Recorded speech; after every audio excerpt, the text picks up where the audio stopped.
It's time to go against Erling Haaland with the armband. You've got to ditch your Man United midfielders, and why I'm buying a player at Aston Villa not named Ollie Watkins. Welcome to the Gianni show. Hope you guys are well. This is your game week 8 preview, and we've got loads to get through today, so don't go anywhere. But first, let's just touch on how I got on in game week 7 and what my early thoughts are for game week 8. So, fair few blanks game week 7. It wasn't a high scoring game week. It wasn't a great game week. I made the error. I didn't go Morris. I didn't practice what I preached. I told you all last week, Morris is likely to be my forward in. And I ended up going Darwin because I wanted that flexibility over when I wildcard. And I knew Morris shoehorned me into an early wildcard. My plans are still open on that. Returners in game week 7, however. Colwill, thank you very much. Son, Saka, Trippier has had 38 points in the last 3 game weeks. What a player he's becoming in FPL again this season. So look, I'm fairly happy, and my early thoughts are with this team, Gvardiol needs to go. It's Willy won't he every week, isn't it? And the City fixtures are tough. The City fixtures are really tough. So we've got a fair few defenders I like the look of. I like the look of Palace defenders, West Ham defenders, Spurs defenders, but I think I'm going in the direction of Matty Cash at Aston Villa, and this is why. So let's have a look at Aston Villa, because look, they've been super impressive, haven't they? The victory against Brighton was big, and there's loads of FPL interest at Villa now, and if you're wildcarding, you're going double if not triple Villa, because when we look at that ticker from Fantasy Football Scout, and I filtered this for the next 6 game weeks, Aston Villa, Spurs, right at the top there. Palace are high as well. Wolves too. But Aston Villa defenders give you something that some of the other defenders from the other teams don't give you, and that's a huge amount of attacking threat. So Crystal Palace fullbacks, for example, you're not going to get much out of them, right? The ceiling feels like a 6-pointer. Spurs, Adoji and Cash, you got lots of options. Adoji and Porro give you some attacking returns. But Matty Cash has had a higher expected goal involvement than any other defender this season so far, by a country mile. It ain't even close. Sure, players like Trippier are up there, but Cash is top of those charts. When we look at Aston Villa as a team, and we look at their attack and we look at their defence, well, as a team attacking-wise, they have clocked the 6th highest expected goals so far this season. So again, they're in the top echelons, if you like, of teams that attack. They're 5th for shots on target. So again, top 5, top 6 for some good attacking metrics. Defensively, they're third for shots conceded. Only City and Arsenal have conceded fewer shots than them. So again, we like them for attack and defence. And when we look at their average position map, this is taken from the Chelsea game, a good away win at Chelsea the other day, a couple of weeks ago. Just want to show you the Aston Villa shape and how Emery sets up. So it is a 4-3-3, right? But it's an interesting 4-3-3. So whilst it's a back 4 and Matty Cash is playing right back, often when Villa have the ball, one of the midfielders, Kamara, you can see their number 44, he drops really deep, almost into a back 3. And Dean and Cash are allowed to bomb on. Cash, we can see their number 2 on the halfway line. He gets forward. He's John McGinn, their number 7, pretty much similar average position. Depending on who's playing, you sometimes see Zaniolo on the left and on the right Diaby, but narrow, or sometimes it's a complete front 2 with Diaby and Watkins. Regardless, that right-hand side is pretty much Matty Cash's. And there's no out-and-out right winger, which means that side of the pitch is his. And when we look at the fixtures, as mentioned, we really like the Aston Villa run. So when I look at Aston Villa players, I look at the form, I look at the fixtures, I look at the price of the players and see someone like Matty Cash is 4.9 million. Matty Cash, who used to be a right winger, playing as a defender, we like that. There's options all over the place. So sure, I would love Ollie Watkins. Can I reach him this week? Probably not. Best performing player of the game week 7, but best performing forward so far this season, Ollie Watkins, by the way. Yeah. I'd love Diaby. At the moment, I can't quite get there, but Diaby should be on all our radars because he's a good price for what you get. He's playing up front, right? Matty Cash, a standout defender, but Moreno will be back soon, and when Moreno's back, it'll be between Moreno and Dean on the left-hand side, so I'm put off, therefore, by Dean. And interestingly enough, I think Moreno could be the number 1 fullback, and actually have even bigger upside than Matty Cash. But for the time being, whilst he's out and Cash is in, I'm happy there. But I do have eyes on Moreno. I've also got eyes on Zaniolo because he's so cheap. Emery likes Zaniolo and he's getting game time with Buendia out injured, and he doesn't really fancy Leon Bailey. So there's good options there at Aston Villa. And I think, if, as I mentioned, if you're on Wildcard, you're absolutely backing them, right? So my transfer in is likely to be a Villa player this week. And when we look directly at the fixtures, it's a tough derby for them away at Wolves. Then they're at home against West Ham and Luton.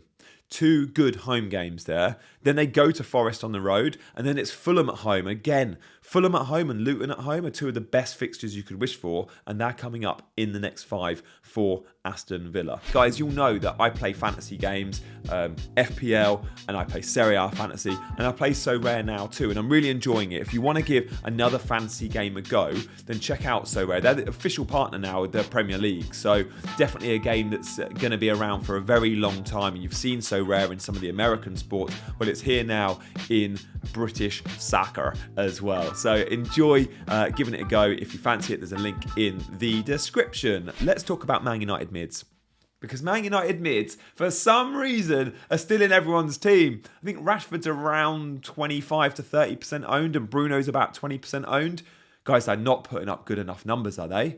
How are so many good FPL managers still holding double Man United midfield? The fixtures, I hear you say. Fixtures are only good if your team's good. So, sure, Palace at home was a good fixture. But Man United aren't a good team at the moment, therefore Palace beat them. And coming up, Brentford go to Old Trafford.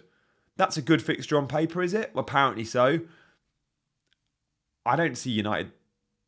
If they win that game, I don't see them winning that game by much. Right? So if you own Bruno and if you own Rashford, if you own both of them, please sell one this game week, because there's players like Son and Maddison who have Luton who you could definitely jump on. And if you have double Man United mids, you're probably missing out on the Spurs boys or Saka or Diaby or whoever, right?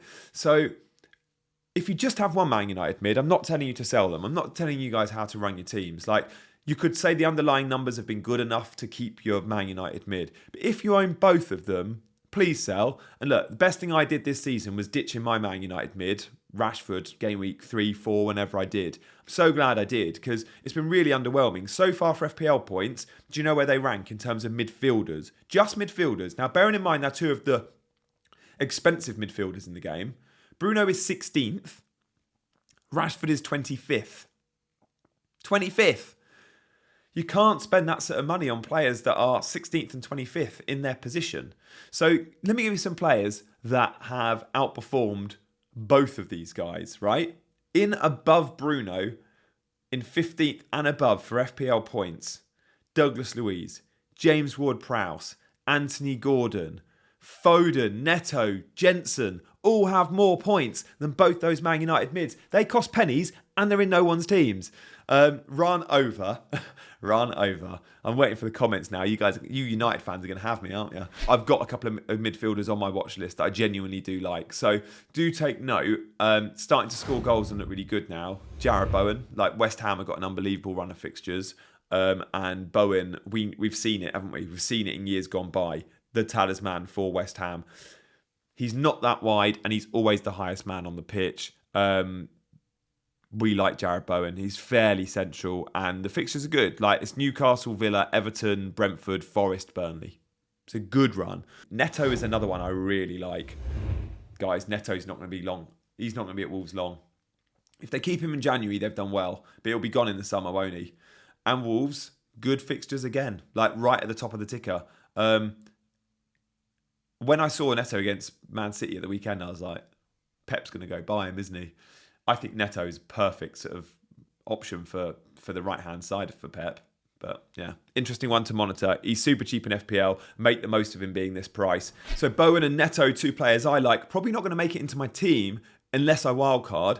And wildcard is still very much on my radar. Whether I go during the international break of 8 to 9, I'm not sure yet. And I'll be committing to that next week. But in prep for that, I'm going to put together a wildcard show in the next day or two on this channel. So stay tuned for that. I'm going to put together a draft with Salah and without Salah. And I think my without Salah team might look fairly similar to my actual team. And therefore, wildcard might not be needed till later on in the season. So let's have a look. Obviously, we've got to spend our first wildcard by game week 19. But that's still a lot of football to be played between now and then. Let's talk captaincy, though, for game week 8, because this is a week where not the world and their dog will captain Erling Haaland, because on paper Arsenal away is the toughest fixture on paper that Haaland should face all season. So do we give him the armband? No, I don't think we do. So let's look at the options, and I'm going to rank them, right? So I'm going to rank some of the big name options so far, what I'm thinking, and then I'm going to reveal their average score against that opponent, right, in the Premier League. Now, for Son and Maddison, for example, they haven't played Luton 4 times, so I can't take an average there, but I can take an average versus newly promoted teams.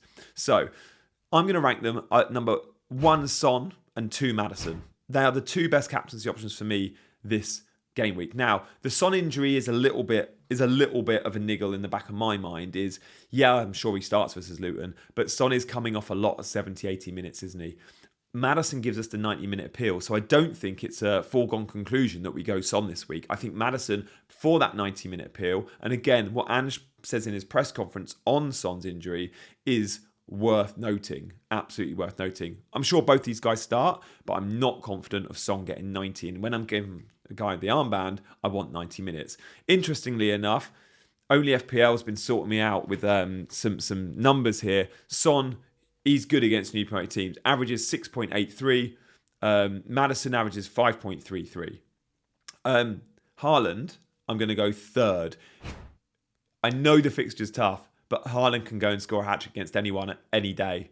And therefore, I still don't hate that as an option. I just think the Spurs guys are better. He averages 5 FPL points when he plays Arsenal.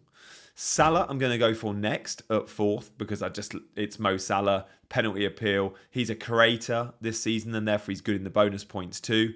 Watkins has Wolves away just because Watkins is a streaky player. He averages 4 points against Wolves, not great. But I do think Aston Villa win that football match. And then I'm going to go Bruno, who's playing better than Rashford, averages 5 points against Brentford. And then I'm going to round off with Saka at the very bottom. I wouldn't be backing an Arsenal player against Man City, I don't think. We even don't know Saka's got pens because he keeps giving them to Havertz and giving them to Odegaard. So there we have captaincy. I think I'll be going Son this week, but I could go Maddison. Almost certainly, guys, I'm going for a Spurs player. Now, many will go, it's the low block against Luton. They'll struggle to get in behind. If they score early, and they absolutely can, it could be a rout. I am backing Spurs big again this game week. Guys, let me know what you think to today's show. If you fancy dropping a comment, that'd be awesome. And if you fancy joining my WhatsApp group, I'd love that. You can become a member. There's a link in the description. You just click join on this page and you can become a member and join my WhatsApp group. You can be a squad a member or an Ultras member.